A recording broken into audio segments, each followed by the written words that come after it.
One of the really big jobs in Canada, one that goes on every day of every year, is the raising of livestock and the production of meat. If you count the ranchers and the farmers who raise the animals, the railroad men who transport them, the truckers who haul them, the packers who dress them, the retail dealers who sell the meat, and all the others who keep meat on the move, it requires more people than any other industry in Canada. It takes something like 100,000 people working in many kinds of organizations to handle the livestock, to produce the meat, and to distribute it to our dinner tables. This is the story of those people and the organizations and methods which make their work possible.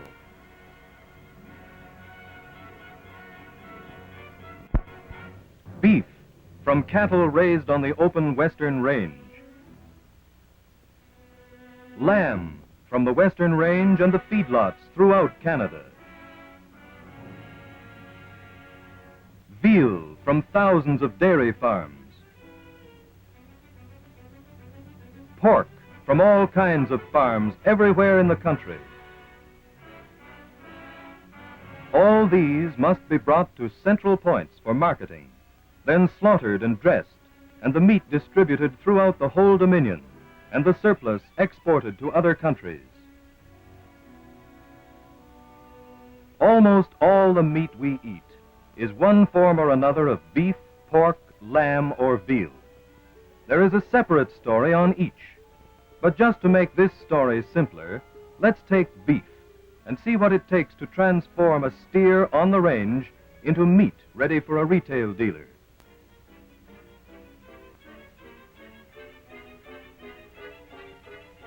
To begin with, there is the open range. Throughout Western Canada are huge areas of land suited only to growing hay, grass, and such foods that people cannot eat. In reality, cattle, lambs, and other livestock are grass turned into meat. In utilizing grass, which otherwise would be wasted, the production of livestock furnishes us with meat, our finest nutritional food.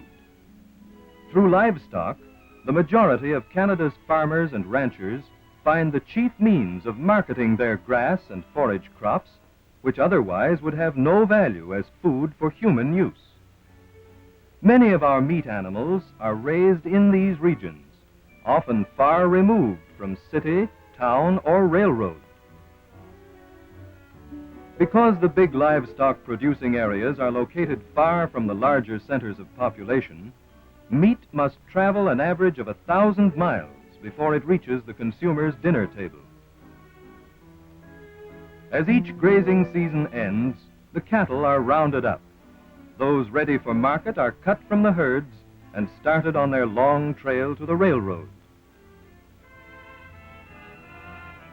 When the animals leave the open range or pasture, they go to market either to be sold to a packing house for slaughter or to a cattle feeder for further finishing.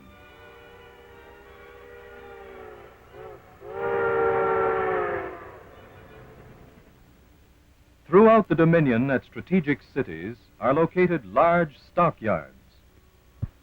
Livestock shipments arriving at these points are generally consigned to a commission man. He acts in the producer's behalf and arranges for the sale of the livestock, either to packing plants or to cattle feeders or traders who want the particular kind of animals he has on hand.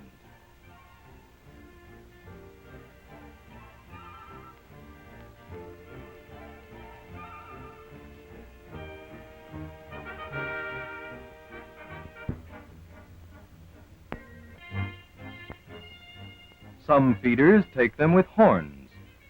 Some want them without. Some want them heavy and some want them light.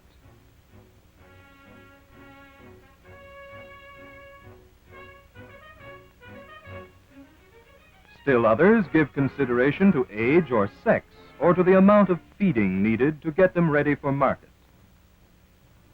But eventually, buyers are found for them all, and many are started on one further step of their long journey to market. They're headed for feedlots, both large and small, located throughout the rich grain-raising lands of the West. Cattle and lambs, too, are brought here by the feeder farmer to be given a carefully balanced diet of grains, minerals, and protein feeds. The cattle and the lambs that pass through these feedlots and the hogs that are raised throughout Canada contribute much to the economic welfare of the farmer. More than half the farm income comes from livestock.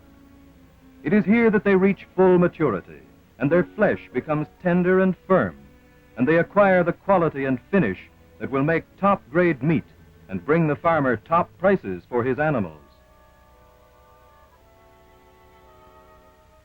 To help the farmer sell his livestock, to supply him with complete up-to-the-minute information on market conditions and prices, the Dominion Department of Agriculture issues daily market information by radio and press.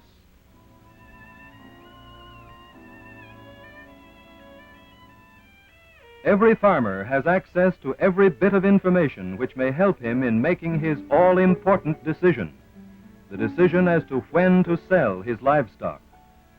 Of course, there are many variations in marketing, not only cattle, but also lambs and hogs. Ranchers and farmers sometimes sell cattle and lambs direct to feeder buyers without going through a central market. Many cattle and lambs come fat off the range or pasture and are sold to a meat plant either through the central market or direct to the packer.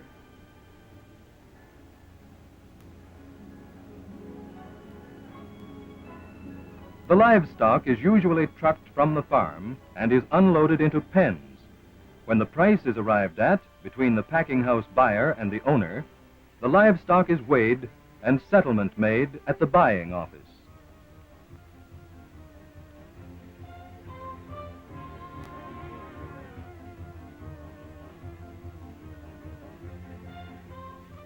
Hogs usually make only one trip to market, being marketed directly from the farm when finished.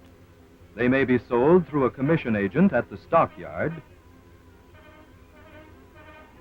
but more often are delivered directly to a packing plant, either by a marketing agency or by the farmers themselves at daily quoted prices.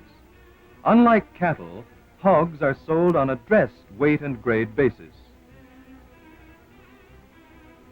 The hogs are tattooed and recorded for ownership so that they can be identified after they have been dressed.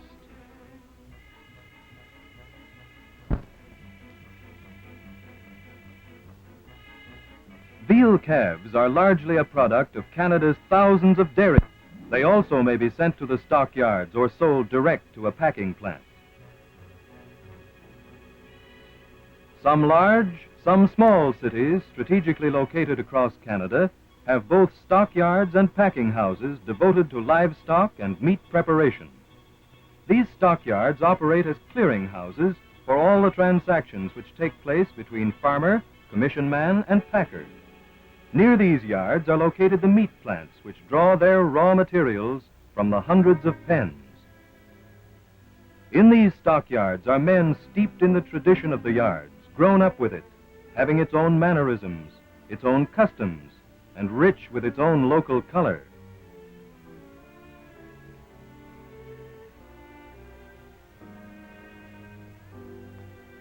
Train after train and truck after truck pour their livestock into the stockyards every day. Steers and lambs from the feedlots of the prairies, veal from Ontario's rich dairyland, hogs from all Canada. The livestock men check up on the arrival of their livestock and find out at what platform or chute their cars will be unloaded.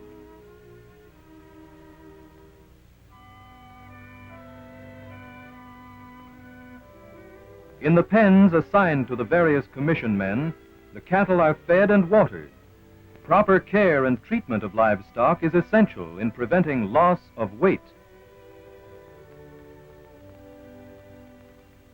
Once more, buyers and sellers meet as they did in the feeder market.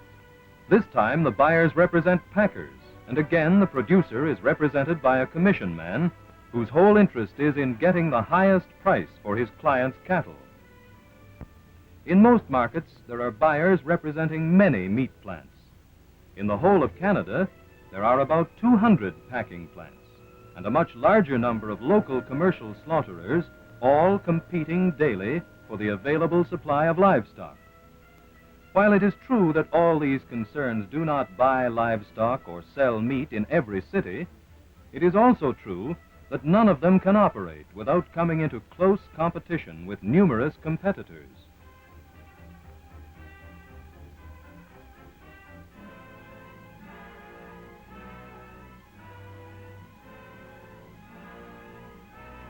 The deal is made on the spot by a nod of the head. Here a man's word is his bond, and no money changes hands in the cattle pens. When the commission man is satisfied that he is getting the highest possible price for a particular lot of cattle, the deal is made and the cattle are on the move once more. This time they're headed for the stockyard scales to be weighed.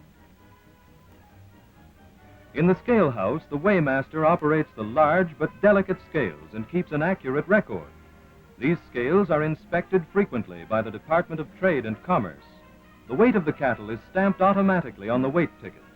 Now, when the cattle come off the scale, they are the property of the packer and are on their way to the plant to become meat and its many byproducts. At last, the steers have nearly fulfilled their destiny.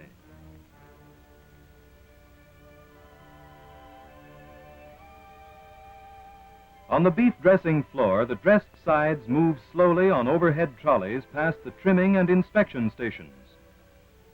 One of the most important jobs in a meat plant is the constant inspection of all animals and meat, both by plant experts and by the highly trained men of the Dominion Department of Agriculture.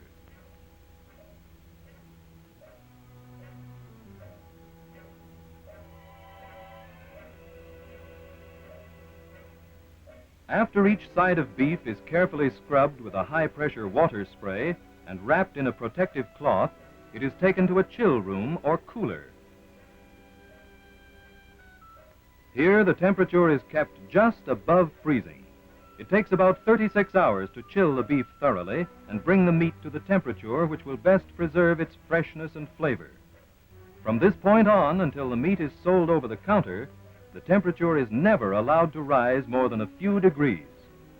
The following day, the cloths are removed and the government seal of approval is placed where it will appear on the rib, round, and other prime cuts.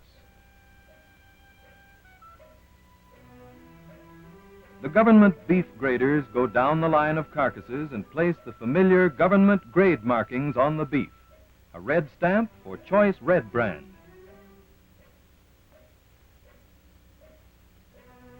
A blue stamp, good blue brand, the two highest grades. Other grades are not branded under the Dominion beef grading standards.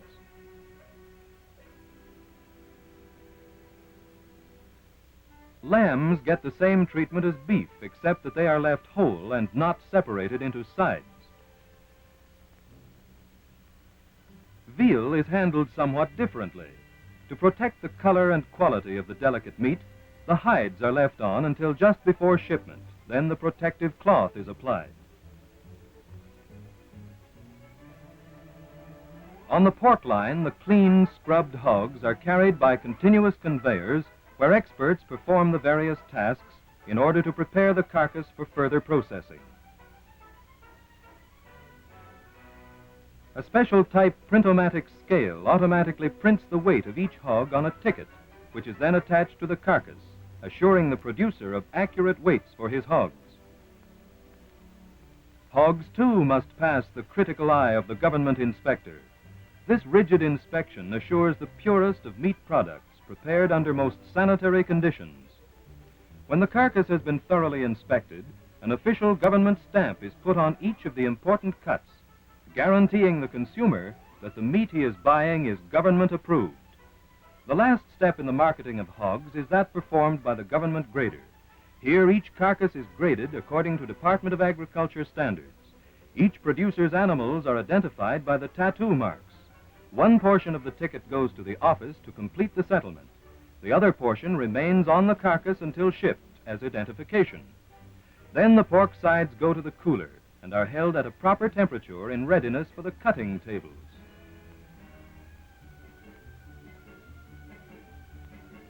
The meat plant usually does the job of dividing and preparing pork before it is shipped. When the side of pork comes from the cooler to the cutting line, the ham is first removed. As we follow the ham, one man saws through the bone, the cut. The ham then goes by conveyor to the next operation, cutting off the foot, and finally it is trimmed and graded for weight and quality. Some will be shipped as fresh hams, others will be cured and smoked in scientifically controlled ovens. It takes some 50 to 60 hours in hardwood smoke to bring out the best color and flavor. Now back to the production line to see what becomes of the rest of the hog. At this end of the line, a cutting wheel divides the side and shoulder. An expert cutter feeds the pork to the knife so that the cut is made exactly as it should be. The neck bone is removed and the shoulder is cut into the picnic and butt. The picnic is trimmed and either put down for cure or packed for the fresh meat trade.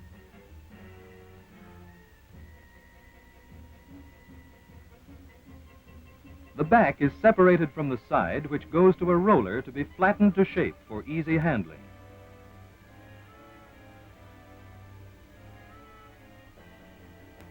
The back is skinned and trimmed to make Canadian back bacon. The spare ribs are removed from the flattened side, which is then trimmed, and an inspector weighs and grades each according to standards.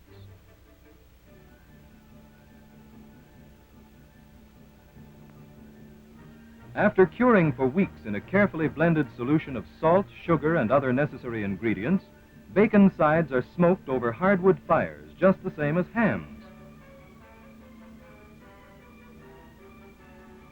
Once out of the smokehouse, after a cooling period, the smoked bacon is ready for the slicing machine.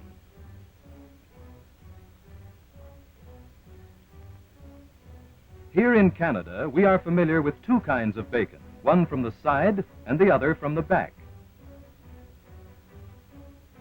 Canada's export bacon is known on the British market as Canadian Wiltshire sides. The Wiltshires, as exported, contain the full side, shoulder, and ham, with the tenderloin, the neck, blade, back, H-bones, and feet removed.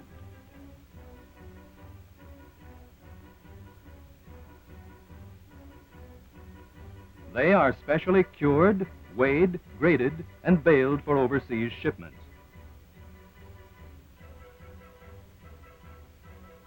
To satisfy the Canadian appetite for sausage, some of the pork is chopped, seasoned, and made into the familiar links. Still more of it is blended with beef and other meats, seasoned by experts who know Canadian taste down to the last pinch, and made into all kinds of fancy sausage and a whole family of table-ready meats. It is in this department, too, that the popular hot dogs or franks are made, packed, and shipped by the thousands to satisfy hungry Canadian appetites.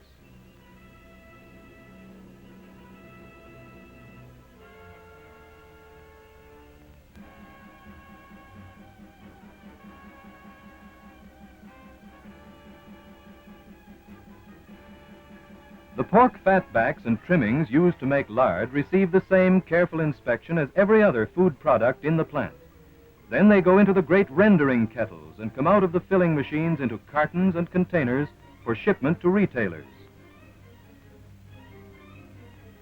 But the meat industry is by no means limited to edible products. Even the bones are graded and will appear later in the form of knife handles and many other useful articles. The wool that comes into the plants on thousands of lambs each year is taken off the pelts to make up the famous Canadian blankets.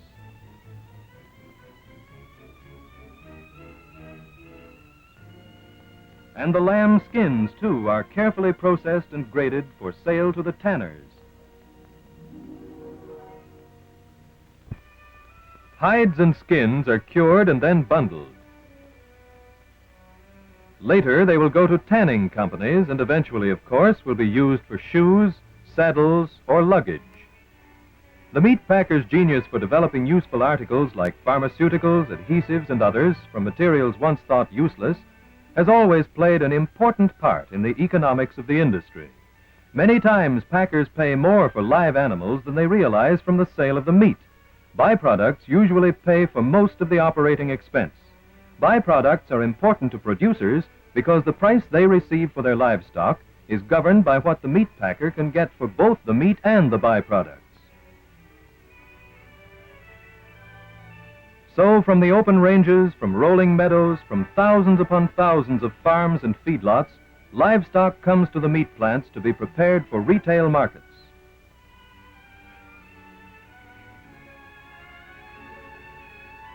But there remains the problem of getting it out of the meat plant to the millions of consumers. Broadly speaking, there are two ways in which meat is distributed from the plant. One way is by sales directly from the plants. By these plant sales routes, the retailers in smaller cities and towns receive their supplies direct from the plant by refrigerator, car, or truck.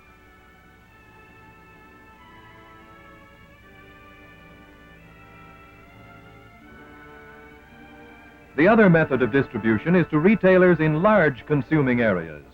Generally, they get their meat through branch houses, which receive large rail shipments from the plant and then supply the retail dealers. The orders that flow into the plants from salesmen, retailers, and branch house managers all over the Dominion are swiftly translated onto forms which set the machinery of distribution in motion. Sent direct to the departments involved, the orders are filled promptly and are placed on the loading platform for direct delivery to the retailer.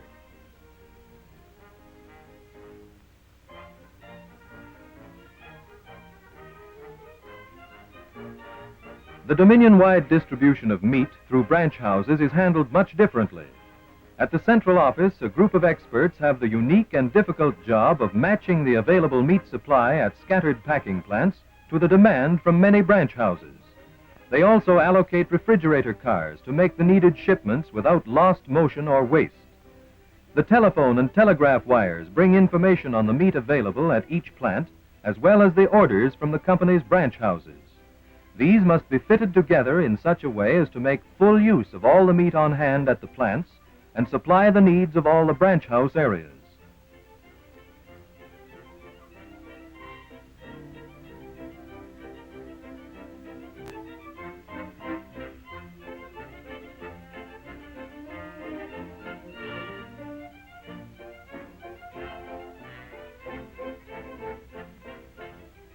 Their job is made more complicated by the little-known but very important fact that consumers in different localities have very different tastes. Ontario, for instance, wants its beef to come from cattle that weigh about 750 pounds, while the Maritimes want it from cattle weighing 10 to 1,200 pounds. It's the same way with pork, with lamb, and with veal. Each big city or section of the country has its own particular requirements which must be met, and these men must be familiar with them all.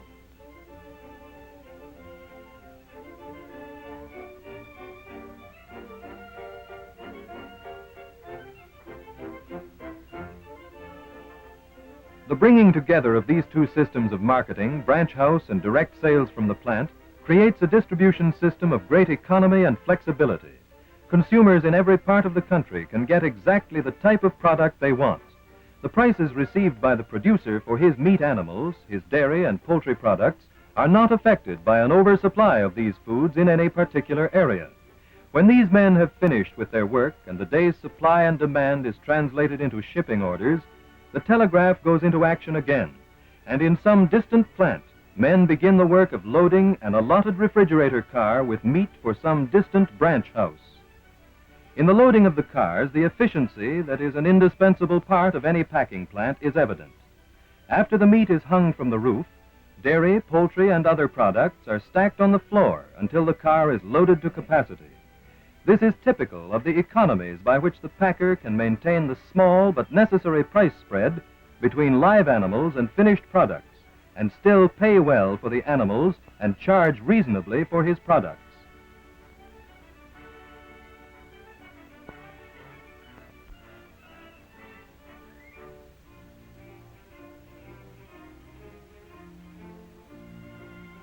A large part of the total packing plant output reaches the public through branch houses.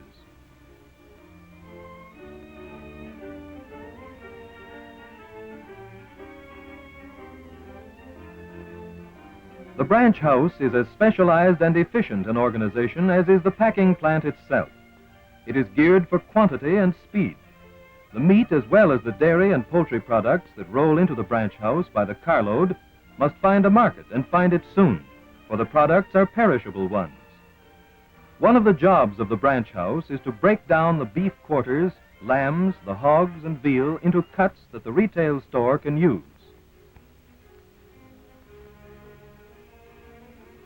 These are the short loins from which come the most popular steaks. Here's a local retailer on a shopping expedition.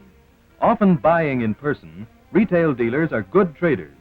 They shop around for the best. They're fussy about the quality of meat they buy for their customers. They bargain vigorously over the price, for there are no price tags on the meat at the branch house any more than there are on the cattle in the stockyards.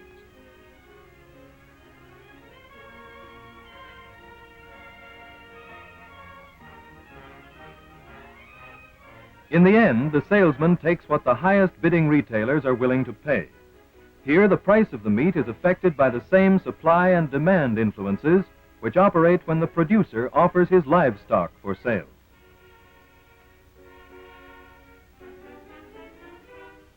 But not all dealers can shop in person. To serve these, there are outside salesmen who call at the retail store to sell not only meats, but poultry, butter, eggs, cheese, and other products.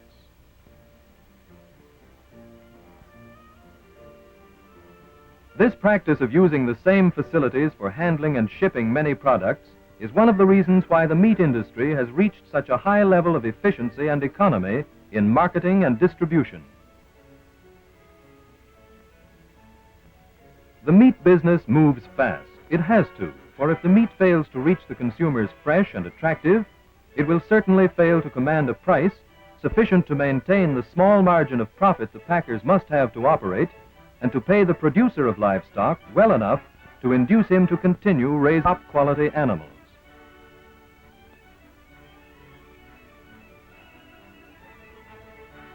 It is the perishable quality of meat which sets the pace for the whole industry. When the housewife goes to her local dealer for a steak, a chop, a ham, or a leg of lamb, she generally finds the cut she wants waiting for her and knows that it will be fresh and good.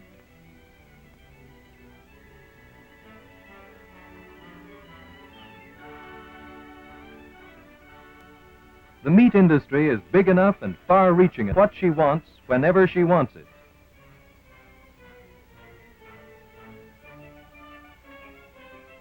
So, from the range where the men round up the cattle, to the railroad men, to the truckers, to the feeder farmers, to the buyers and handlers in the stockyards, to the men in the packing plants, every task of the industry's thousands of workers is geared to move the meat quickly, efficiently, and continuously. So long as Canada is a country of such vast distances, large meat concerns will be needed to bring producers of livestock and consumers of meat together.